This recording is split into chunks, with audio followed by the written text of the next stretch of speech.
शक्तीपीठ महामार्ग रद्द करा, अन्यथा आत्महत्येशिवाय पर्याय नाही. नेवरी येथील आंदोलक शेतकऱ्यांचा देवेंद्र फडणवीसांना थेट इशारा.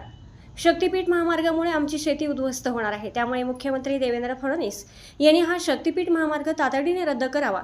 जर हा मार्ग रद्द केला नाही तर कडेगाव तालुक्यातील आणि राज्यातील लाखो शेतकरी आत्महत्या करण्यास तयार आहेत, असा संतप्त आणि गंभीर इशारा नेवरी तालुका कडेगाव येथील बाधित शेतकरी बजरंग राघू सकट यांनी दिला आहे. नेवरी येथे सुरू असलेल्या रक्तदान आंदोलनादरम्यान पत्रकारांशी बोलताना त्यांनी आपली व्यथा आणि संताप व्यक्त केला. यावेळी त्यांच्यासोबत अनेक बाधित शेतकरी उपस्थित होते.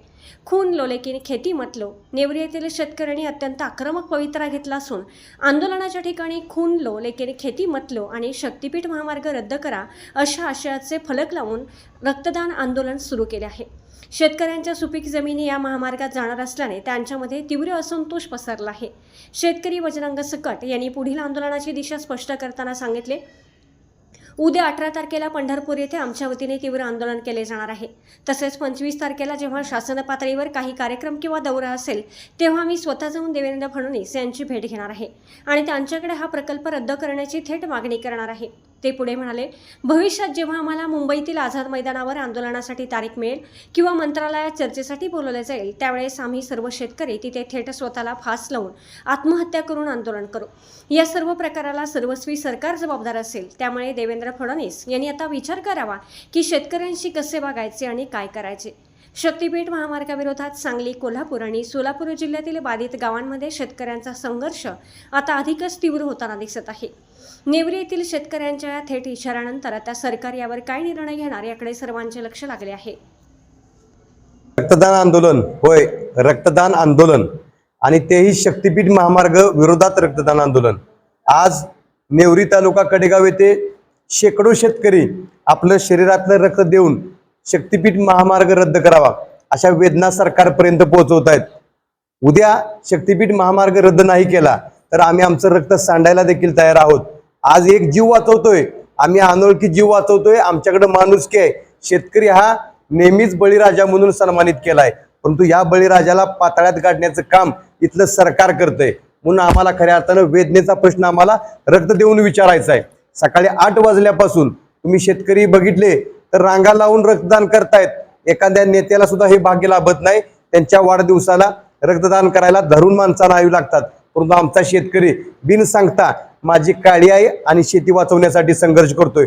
हा संघर्ष आजच्या दिवसापुरता मर्यादित नाही तर मागच्या 4 महिन्यापासून हा संघर्ष वाळवा, कडेगाव, खानापूर आणि पलूस तालुक्यातले हे 4 तालुके सख्या भावाप्रमाणे एक दिलानं लढतायत आणि सांगतायत की शक्तीपीठाचं भूत आमच्या मानगुटीवरती लादू नका, नसेल तर तुमच्या सत्तेची मस्ती या ठिकाणी या भूमीतच उतरवली जाईल. मी ॲडव्होकेट सुभाष पाटील, क्रांतिसिंह नाना पाटील यांचा नातू आहे आणि या शक्तीपीठ विरोधात या तालुक्यामधून आम्ही सरकारला भानावर आणायचे काम सुरुवातीपासून करतो आहोत. खरं तर ह्या शक्तीपीठाची या ठिकाणी काही आवश्यकता नाही. एक मार्ग याच्या अस्तित्वात आहे, त्या मार्गावर पुरेशी वाहतूक नाही, तरीसुद्धा कुणीही न मागता हा शक्तीपीठ आमच्यावर लादला जातोय. लादल्या जाणाऱ्या शक्तीपीठाचं स्वागत करायला इथला शेतकरी दुधखोळा नाही. तो प्राणपणानं या शक्तीपीठाला विरोध तर करणारच आहे. आज आमचं रक्त घ्या पण जमीन घेऊ नका अशा प्रकारचा इशारा देण्यासाठीचं हे आंदोलन चाललं आहे.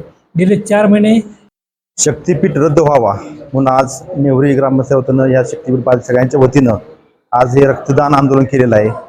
खरं तर या शक्तीपीठची काही गरज नसताना हा सरकारनं म्हणजे अन्यायकारक असं ह्या शेतकऱ्यांच्यावर असा हा रस्ता आखलेला आहे. खरं तर नेवरीमध्ये आज 3 हायवे जातात. विटाकाड हायवे असेल, सातारा हायवे असेल आणि यानंतर शक्तीपीठ. त्यामुळे लाखो म्हणजे एकर जमीन ही शेतकरी महाराष्ट्रात जातेच, 1000 एकर जमीन जातेच, पण नेवरीमध्ये जवळजवळ 600-700 एकर जमीन जात आहे. हा नेवरीमध्ये फार मोठा झाला आहे. पण शक्तीपीठ हा गरज नसताना आज बघितलं तुम्ही, आज पंढरपूर जायचं म्हटलं तर वारीला आमचा 1.25 तास माणूस पोहोचतोय. तुळजापूर जायचं म्हटलं तर 1-2 तास माणूस पोहोचू शकतोय. ज्योतिबा जायचं म्हटलं तरी तासाबरोबर पोहोचतोय. सगळे रस्ते प्रशस्त असताना हा शक्तीपीठ काही गरज नसताना हा शेतकऱ्यांच्यावर हा कोणत्या तर उद्योगपत्यांना मदत करणं हेतून हा शेतकऱ्याचा अन्याय करून हा सरकारने केलेला उद्योग आहे आणि तो